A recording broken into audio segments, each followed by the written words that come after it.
পাঞ্জাবি তারাও বিস্তাপিত হয়েছিল, কিন্তু তাদেরকে 70,000 টাকা দিয়েছিল, আর বাঙালিদেরকে মোট 4,000 টাকা দিয়েছে। তাই যাই হোক, আমাদেরকে যে জমি সম্পত্তি দিয়েছেন তাও এখন অতিক্রমণ করে নিয়ে যাচ্ছে। স্থানীয় লোকেরা কেউ জমি বলে এটা আমার ছিল, এবং আমাদের হনুমানগড়ে তো আগে 32 একর জমি তারা অতিক্রমণ করেছে, সেজন্য আমরা আগেও অনেক লড়াই করেছি, কিন্তু কোনোই তাতে লাভ আমরা প্রাপ্তি করতে পারি না, কারণ স্থানীয় প্রশাসন আমাদেরকে মদত করতেছে। এখনো 3 একর জমি চৌধুরী সুধাংশু চৌধুরী ওনার 3 একর জমি দখল করে দিয়েছে, বলে এই জমি আমার খাতি আমি এই জমিও কোথায় থানায় তাইলে বেতিয়া বিএডি অফিসে কোথায় কোথায় দৌড়াদৌড়ি করে, কিছুই লাভ হয়ে না। তাই সরকার আগেও বাঙালি বিস্তাপিত লোকের সঙ্গে ভেদভাব করে, কারণ ভেদভাব যদি না করতো তাহলে পাঞ্জাবি শিখ তাদেরকে 70,000 টাকা দেয়, আমাদেরকে মোট 4,000 টাকা দিয়ে সন্তুষ্টি করা। তাই বলি আমরা একতা না হলে পরে শক্তি পাবো না, আমাদেরকে ধীরে ধীরে এখান থেকে প্রতারিত করবে আর পলায়ন করতে হবে। তাই ডাক্তারবাবুকে আমি বলতেছি, আপনি এখানে স্থানীয় ডিএম আছে, এসপি আছে, দোনো জেলায় পূর্বী পশ্চিমীতে আমরা বিস্তাপিত বাস্তব হারা লোক বসবাস করি। তাই স্থানীয় প্রশাসন, সামান্য প্রশাসন যদি আমাদেরকে মদত না করে তাহলে আমাদের এখানে থাকা অসম্ভব। তাই ডাক্তারবাবুকে বারবার নিবেদন করি যে আপনি প্রশাসনগতকে বলবেন যে এদেরকে বিশেষ ধ্যান দেন। তাছাড়া আমি বাংলাদেশ একটা ইসলামের পক্ষে ভারত সরকারকে সমর্পিত করবেন।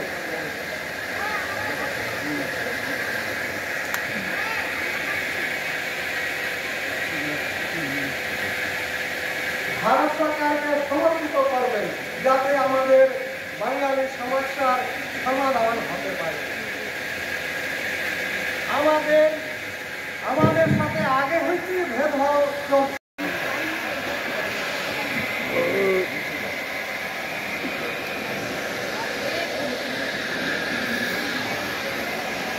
আজকে অনেক আনন্দ হচ্ছে যে আমরা সব বাঙালি একত্র হয়েছি। সর্বপ্রথমে আমাদের বিহার বাঙালি সমিতির অধ্যক্ষ মহোদয়কে প্রণাম জানাই আন্তরিক ভালোবাসা শুভেচ্ছা। এই মঞ্চে যারা বসে আছেন সবাইকে আমার প্রণাম, আন্তরিক ভালোবাসা শুভেচ্ছা। এখানে আসলে যারা বসে আছেন বড়দেরকে নমস্কার প্রণাম, ছোটদেরকে ধন্যবাদ, সমবয়সীকে আমার রইল আন্তরিক ভালোবাসা শুভেচ্ছা। আজকে আমাদের মূল আধার নিয়ে আমরা এই বিহার বাঙালি সমিতির সভার আয়োজন করেছি। আমাদের মূল অধিকার, মূল আধার, আমরা তো এই দেশে এই বিহারে জন্ম নিয়েছি। আমাদের যে পূর্বজন এখানে এসেছে তাদেরকে যে সরকার যথা জীবন যা দিয়েছে বসবাস করার জন্য, এই সমস্ত দেওয়ার পরেও আমাদের মূল অধিকার দেননি।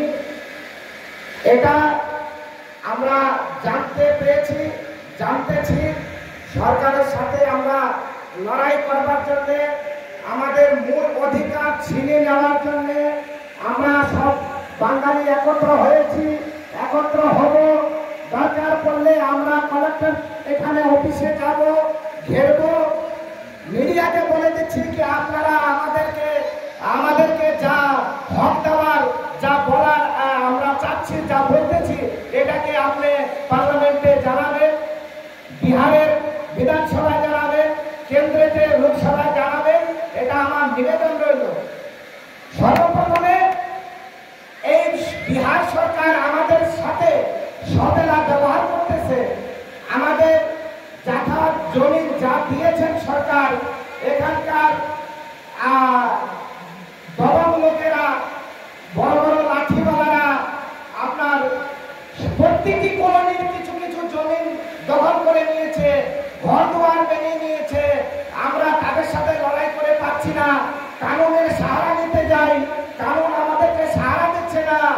এই জিনিসগুলা আমাদের যে ডাক্তারবাবু আছেন, আশা করি আমাদের এই সমস্যাগুলো তিনি উপরে মুখ্যমন্ত্রীকে জানাবেন আর মিডিয়াও জানাবেন।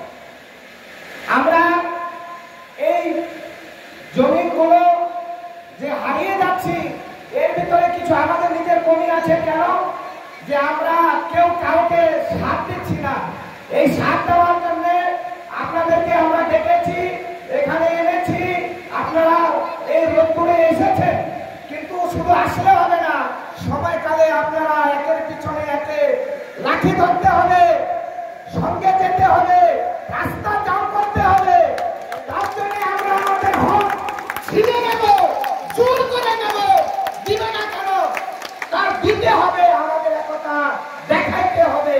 তার জন্য আপনাদের আমরা দেখেছি, আপনারা নিজের গ্রামে গিয়ে বলবেন কি আমরা সবাই একত্র এক হব, লড়াই করে হক নিব, দিবে না কেন ছিনে নেব, জোর করে নিব।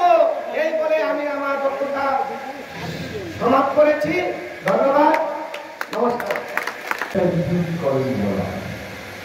আমরা কিন্তু উচিত নেই, কারণ আমাদের বিভিন্ন হয়েছে, আমরা ভারতবর্ষে নাগরিক, লেখাপড়া করছে, চাকরি করছে, জমি করছে, সব কিছু হচ্ছে। আমার মনে হয় সরকার এই কথা ভাবেনি, কলেজের নাম দিয়ে ভুলে গেছে। আমি আপনাদের একটা অনুরোধ করছি, আপনারা প্রত্যেকে নিজের নিজের কলোনির একটা নাম দিন, যে আজ থেকে আপনাদের কলোনির নাম হবে, এবং অন্তপক্ষে 50 জন দর্শক করে ওই কাগজটা আমার কাছে পাঠান। আমরা সরকারের কাছে পাঠাবো যে ওদের যখন তারা রিফিউজি নয়, তখন ওদের অপমান করার জন্য রিফিউজি কলোনি বলা হবে না। এই কলোনির লোকেরা এই নাম পছন্দ করেছেন, আপনাদের দেওয়া পছন্দ নামে কলোনির নাম হবে। আপনাদের অনুরোধ করছি, আপনারা সবাই এই কথাটা ভেবে এটা লেখা আছে, এটা করে আবার করে নিজের পছন্দ মতো নাম দিয়ে পাঠান, সেই নামটা চেঞ্জ করার জন্য সরকারের কাজে যাবে। मीडिया वाले भाइयों से मेरा अनुरोध है कि हमारे जो दूर दर्द है, आप अच्छी तरह जान रहे, शुरू से लेकर अभी तक ले, आप इस जो हमारे हेडलाइन है, आप यहाँ की बिहार से लेकर केंद्र सरकार तक पहुँचाने का आप कष्ट करेंगे। इसलिए आपको बहुत बहुत धन्यवाद है। समय कम है, गर्मी बहुत काफी पड़ रही है, इसीलिए हम आपको अधिक समय नहीं देंगे। लेकिन आपसे मेरा गुजारिश है कि हमारे ग्रुप अच्छी तरह से प्रांतीय हमारे पत्रकार महोदय जी है, लेकिन हमारे साथ जो जो घटना आप देख रहे हैं, हर कॉलोनी गाँव में आप जाते हैं, देख भी रहे हैं, उसी के साथ जो हमारे समस्या समाधान किस तरह हम लोग का जो अल्पसंख्यक जाति है, उस जाति का जो हम लोगों को सुख सुविधा सरकार के अधिनियम के अनुसार से हमको होना चाहिए या पाना चाहिए, उस हक को आप देने के लिए आपसे अनुरोध करेंगे, जो हमारे आह्वान को आगे बढ़ाएं। आपको बहुत बहुत धन्यवाद। अब हम अपना बिहार मंगाली समिति के माध्यम से अपना बात करेंगे। এখানে আমাদের বিহার প্রদেশ অধ্যক্ষ ডাক্তার একান্ত ধন্যবাদ। আচ্ছা, তারপর অল্প সময়ের মধ্যে আমার বক্তব্য আমি শেষ করতে চাই, কিন্তু কথা এই হলো, দেখেন একটা যদি আমাদের মাধ্যমে না থাকে, তাহলে কিন্তু আমাদের যে বাংলাদেশ থেকে আমরা প্রতারিত হয়ে আসছি, ঠিক এইভাবে। মঞ্চে উপস্থিত মাননীয় অধ্যক্ষ মহোদয়, তার সঙ্গে আমাদের বিহার বেঙ্গলি অ্যাসোসিয়েশনের সকল পদাধিকারীগণ, এই সভায় উপস্থিত মা বোন দাদারা, আর সামনে মতিহারি শাখার সকল পদাধিকারীগণ, মিডিয়া বন্ধু, আজকে এই উপলক্ষে সবাইকে স্বাগত জানাই। এর আগে যারা এসেছিল দুটো সমস্যা আমি শুনেছি। আপনারা জানেন কি আজকে আমরা এখানে কেন বসেছি? এই গরমে, এই রোদ্রুতে পাটনার থেকে আমাদের ক্যাপ্টেন সাহেব এসছে, আমি বেতিয়া থেকে এসেছি, আপনারা সবাই সকলে বিভিন্ন গ্রাম থেকে এসছেন। কিছু একটা তো উদ্দেশ্য হবে। উদ্দেশ্য কি?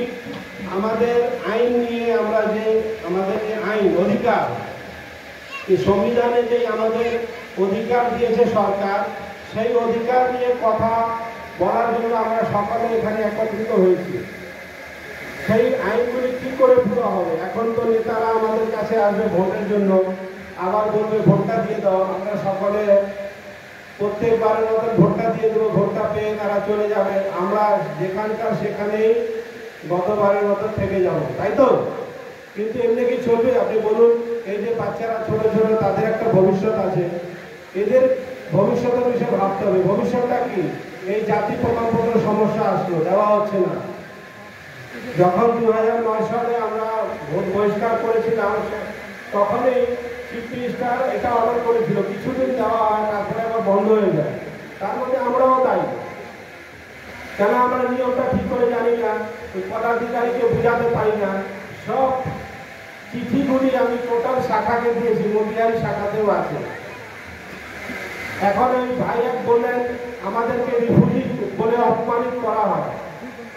আপনারা জানেন কিনা আমি জানি না, গভর্নমেন্টের একটা চিঠি আছে 2881 লেটার নম্বর, ওইটা এখানেও হবে। ওই চিঠিটা পড়বেন, তাতে লেখা আছে স্পষ্ট कि किसी भी शरणार्थी को रिफ्यूजी शब्द पर अपमानित नहीं किया जाए, স্পষ্ট লেখা আছে।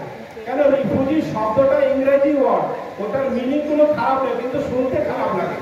মতো আমাদেরকে বাংলাদেশ থেকে এখানে রিফিউজ করে ট্রান্সফার করেছিল, সেই পুরানো কথাটা রিফিউজি একটা থেকে গেছে, কিন্তু কেন বলবে? সে নিয়ে আমরা আগেই ক্যাপ্টেন সাহেব ওখানে সরকারকে এটা দিয়েছিল, আমরাই বলেছিলাম। তাদের লেটারে আছে লেখা 2881, যদি না থাকে আমি দিয়ে দেবো।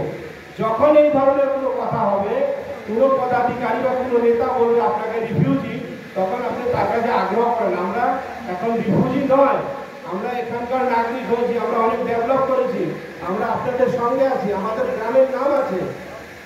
তারপরে ধীরে ধীরে এটা চেঞ্জ হয়ে যাবে। সমস্যা হলো কি, আমাদের যে রাইটস গুলি, সেই নিয়ে যদি আমরা এই আজকে এই মিটিংয়ে আপনারা এসে খুব ভালো লাগছে।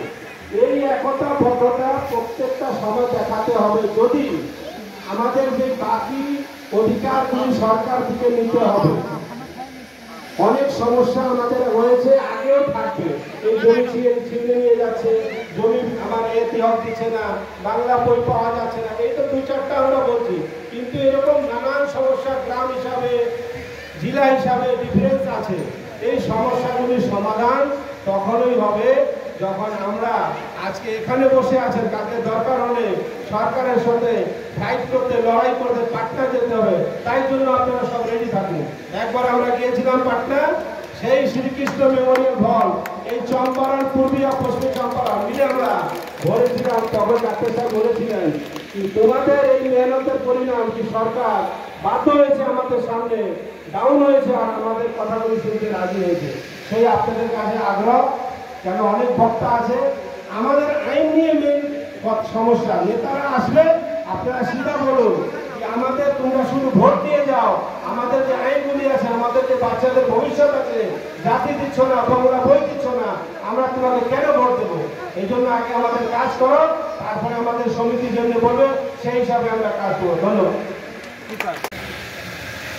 এই গ্রামের বা এই অঞ্চলের মা বোনেরা এসেছেন, তাদেরকে আমি অভিনন্দন ও শুভেচ্ছা জানাচ্ছি। আপনাদের মধ্যে যে এই বাঙালি প্রীতি এখনো বেঁচে আছে, সেটা এখানে এসেই বুঝতে পারলাম। এর সঙ্গে সব দিচ্ছি আমি মঞ্চে যারা দূর দূরান্ত থেকে এসেছেন, আপনাদের সঙ্গে কাঁধে কাঁধ মিলিয়ে চলবো, আমরা লড়াই করব, বিগত দিনেও করেছি। আপনি এটা জানেন আজকে কিভাবে ওই পুজোর মধ্যে রিফিউজি হতে গেল, কিভাবে ভাবনা চিন্তা করছেন? কেউ করেন নাই। কিন্তু আমি ওই ঠিকদার আর বিভাগকে লিখেছিলাম।